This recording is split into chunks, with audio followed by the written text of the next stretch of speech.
প্রতিটি পুরুষকে কিন্তু তার জীবনের কোনো না কোনো একটা সময় ছোট হোক বা বড় হোক বিভিন্ন রকম যৌন সমস্যা বা দুর্বলতার ভিতর দিয়ে যেতে হয়। এটা কারো ক্ষেত্রে সাময়িক এবং কারো ক্ষেত্রে দীর্ঘস্থায়ী সমস্যার তৈরি করে।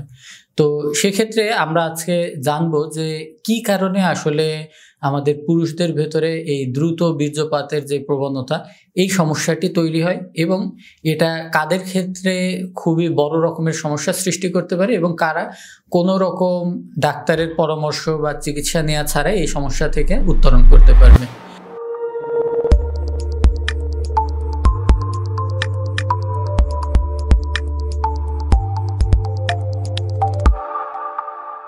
তো দ্রুত বীর্যপাতের ক্ষেত্রে সবথেকে বড় কারণ হচ্ছে আমাদের লিঙ্গের অতি সংবেদনশীলতা। লিঙ্গের একদম সামনের যে অংশটি, যেটাকে গ্ল্যান্স পেনিস বলা হয়, এই অংশে যাদের দেখা যায় যে অনেক বেশি পরিমাণে উত্তেজনা থাকে এবং সেন্সিটিভিটি থাকে, তাদের ক্ষেত্রে কিন্তু দেখা যায় অনেক সময় হাঁটা চলার সময় প্যান্ট বা আন্ডারওয়্যারের সঙ্গে যে ঘর্ষণ হয়, এতেও কিন্তু বীর্যপাত হয়ে যেতে পারে।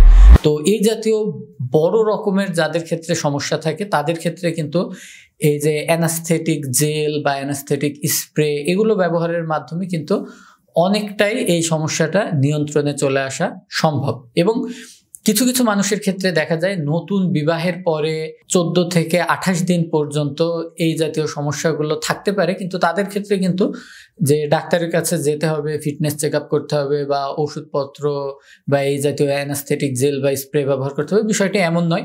কিছুদিন পার হলে কয়েকবার মেলামেশার চেষ্টা করলে এবং তার স্ত্রী যদি তার প্রতি সহানুভূতিশীল হয়, তাকে যদি সাপোর্ট করে, মেন্টালি স্ট্রং রাখে, সেক্ষেত্রে কিন্তু আর এই চিকিৎসাপত্রের প্রয়োজন হয় না। তো সেক্ষেত্রে কিন্তু একটা গুরুত্বপূর্ণ বিষয় হচ্ছে আপনি আপনার বিবাহের সময় একজন ভালো কৃষ্টি কালচারের স্ত্রী সিলেক্ট করছেন কিনা এই বিষয়টি। যদি আপনার স্ত্রী সিলেকশনে ভুল হয় তাহলে কিন্তু সে আপনাকে নিয়ে উপহাস করবে, এতে আপনার মনটা আরও ছোট হয়ে যাবে, সে আপনাকে সহযোগিতা করবে না, আপনাকে নিচু চোখে দেখবে, এতে কিন্তু আপনি নিজেও নিজের কাছে ছোট হয়ে যাবেন। তো সেক্ষেত্রে এই অতি সংবেদনশীলতার কারণে যদি আপনার দ্রুত বীর্যপাত হয়ে থাকে, সেটাকে কিন্তু খুব সহজেই চিকিৎসার মাধ্যমে সমাধান করা সম্ভব।